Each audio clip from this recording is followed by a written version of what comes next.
This is Shauna from Heritage Creations Cut Flowers, and I'm in Zone 8A, and this is the end of January, and I am planting out Lisianthus.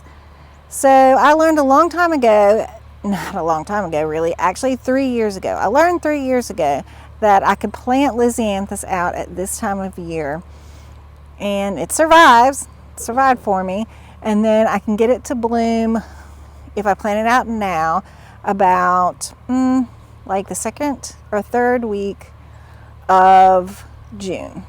And I usually plant out a 1 or a 2. So Lisianthus has, I don't know what they're called. Varieties, categories. You get a 1, 2, 3, and they bloom at different times. And typically I try to get different varieties so that I can kind of stagger out the bloom time. For me, I kind of all bloom at one time anyways, no matter if I get 1, 2, 3, that kind of thing. I've planted out Echo, which is a 1, and then I've planted out Voyage, which is a 2. I don't know. We'll see if, how staggered it is exactly, but I try to stagger it that way. And then I cut it. When I cut it, you just cut it almost all the way to the ground, leave a couple leaves, and then you'll get a second flush. And my second flush usually comes at a really good time, again, August, September, so that I can get a lot of use out of just one planting of Lisianthus. Now, I did just learn that you can overwinter Lisianthus. Like if they look really good after that second cutting, you can overwinter them. And apparently the third time, if you overwinter them and they actually live and survive, it's the third flush, but that first time they come up in the spring, they're awesome, really tall and huge and gorgeous plants. I've never been able to do that. I might try it this year. We'll see. I heard that from Dave Dowling. He knows all, so I don't know. We'll see. I may try to leave these in the ground, depending on how they look. I couldn't have done it this past year because I had a lot of fusarium in those, and so that definitely just got pulled out of the ground and tossed. And I'll talk about that in a minute. This year I did things a little bit differently. In the past, I have gotten 3 trays of Lisianthus, and they've all been 128 trays, which is the number of plants in one tray. And then this year I decided, because I was listening to Farmer Bailey on this one little talk he was having, and he's like, why don't people ever order the 210 trays? They're the same price, and I don't know why people don't order them. They really are, good plants. Obviously, if you think about it, a 128 versus a 210, the plugs are going to be smaller, but they're the same price, and you get double the amount of plants for the same price. But obviously the plugs are smaller. So anyway, this year I decided, just because I heard that I was going to get 1 tray that was 210 and 1 tray that was 128 of Lisianthus, and then you need 3 trays in order to place your order.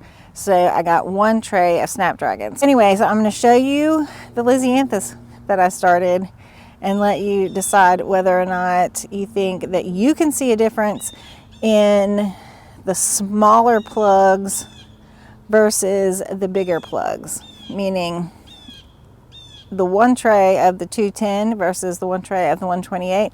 Honestly, I couldn't tell that big of a difference when I planted them out. They both look pretty small to me, so I'm thinking I might go for the more cost-effective bigger tray of 210 in the future than the 128. I don't know. We'll see. Obviously, I just planted them, so we'll see growth habit and all the things and how it's going to look in the future.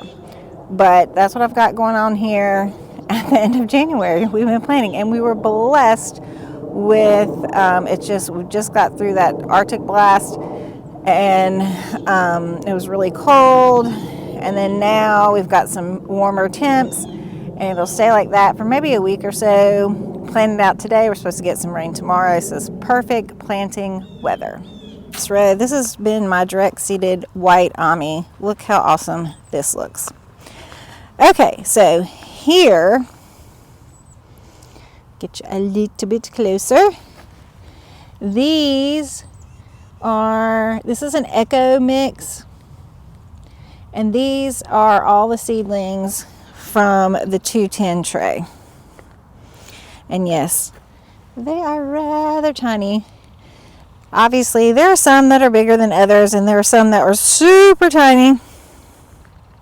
But we planted all these out. And then we get, let's see, down here. And these are, I got a Voyage to, okay, these, yeah, you can tell. Okay, I think this is an Echo and this is a Voyage. So, you know, you can see that this is bigger than this. Definitely can tell there. These are all of the Voyage light apricot here.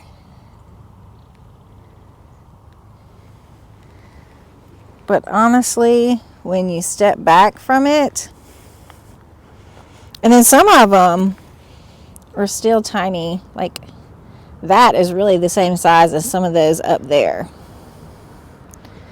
And obviously, in a tray, a plug tray, you're going to get some that are bigger than others.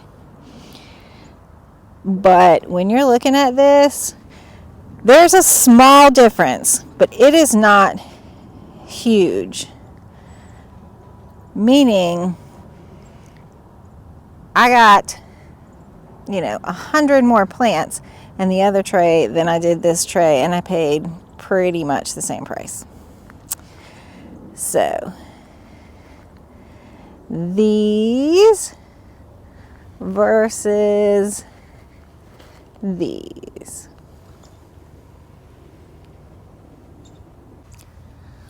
Another thing with the Lisianthus, this will be my third year growing Lisianthus, and first year didn't really know what I was doing, just got the Lisianthus plugs and threw them in the ground. I had heard of Fusarium, but I was just like, I don't know, I'm just gonna go for it.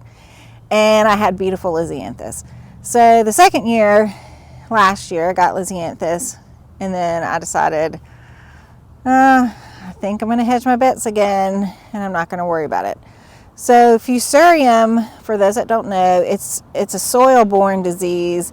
Fusarium is pretty much in most everybody's soil, and then it can just, I don't know, for lack of getting kind of technical, can just kind of randomly attack plants. It can already be in the soil, or sometimes it can even be in the seed when you grow the plant. So it's kind of random, but what you'll see in the plant is Fusarium wilt. So when the plant's growing, all of a sudden it'll look good, and then just the next day just be wilted out.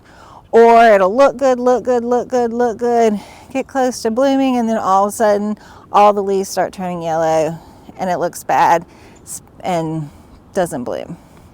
So I've never really had that before, but I always look for it, and I always just figured, well, if I see it, I'm just going to pull that plant and pull it out really quickly, and then hope, that's not going to spread to the others. And then last year, I did have quite a bit of Fusarium. So we're not planting the Lisianthus in the same row, and we haven't in the past anyways, but we're not planting it in the same row as we did last year. And then this year I did buy root shield. The smallest amount you can get of root shield is a pound, and usually about the cheapest you can get that pound is, I don't know, about $1.50, I think is what I paid through arbico.com, something like that. And really and what you're supposed to do is you get your plug tray in, and then before you plant it out, you soak that plug tray in some water mixed with the root shield. And the root shield has this micro something in it that attaches to the roots, and it helps coat the roots and protect them from the fusarium that may or may not be in your soil.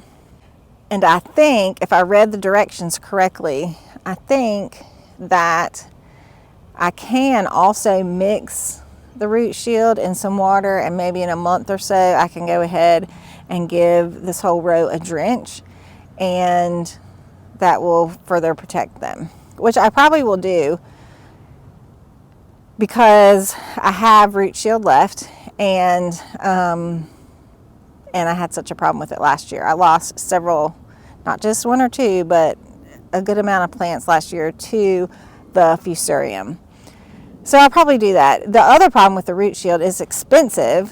That's one reason I never bought it in the past. And you have to keep this, it's like a powder, and you keep it in the refrigerator, but it only lasts for 9 months. So it's not like I can buy this whole pound and then just use it till it's gone. It only keeps for 9 months. And so I bought this pound, and it's just like in a smaller bag, but I only used 6 tablespoons because I was because I had a lot and I knew it wouldn't last, and I wasn't really sure if I should do this or not, but I did. For 2 gallons of water, I used 3.5 tablespoons. Soaked 1 tray, and then I poured that water out on just a various row, not down here, and then I mixed up new, soaked the other tray, just because I had it and it's going to go bad, and why not just use new, because can't hurt. So anyway, so I soak these prior to planting, and then I'll probably give the whole bed a drench, and I have to read, I can't remember if it's a month or 2 months, something like that, 3 months, I'm not even sure, but I can mix it, and then I'll just like hand water it in and give this a drench. And then hopefully that will help from any fusarium this year, because I did have such a problem with it last year. And again, the best thing is if you see the fusarium wilt, or if you see the yellow leaves, anyway, you just pull the plant. Pull that one plant, get rid of it. Don't put it in your compost. Just like take it off site, get rid of it. And that's what I did with all of them. I mean, they didn't go in the compost or anything. They were gone. And I plan to use the root shield and drench the soil on the one row where I definitely had the fusarium last year with the Lisianthus, just again, because I have it and it's going to go bad in 9 months. So I might as well use it. I paid $150 for it. So I'll let these little babies grow. Lisianthus is one of the most slow growing plant ever. You put it in now, again, it's January, and these things will be tall, but they will not bloom and be able to cut until like 2nd, 3rd week of June. That's how long it takes these things, but they're beautiful. They almost look like roses, and I love them. I've never grown the Echo before. I've heard they're really good for outside growers. And then I have done Voyage before. My Voyage last year wasn't super tall, so I didn't grow a lot of those. I wanted to try Echo because I've heard that the Echo is a really good type for those of us that just have just grow outside. Those that have hoop houses, the other ones like Voyage, and the ones that are more frilly definitely grow better in hoop houses. So I'm trying to stick to the ones that grow better outside, because as you can see, I don't have any kind of structure. All right, can you see Gully? Every time we come out here in the garden to work, Gully comes over here to the fence like, what are y'all doing? I think I need to come in here and help. He's such a curious little fella, unlike the horse. Aaron, he's not about that. He just wants to eat his hay. But Gully, he's over here like, what are y'all doing? I think I need to come in here. You see me? I'm super cute. I think I should help. How about I come in the garden? Bob decided it was a good day to weed. Now Gully's like,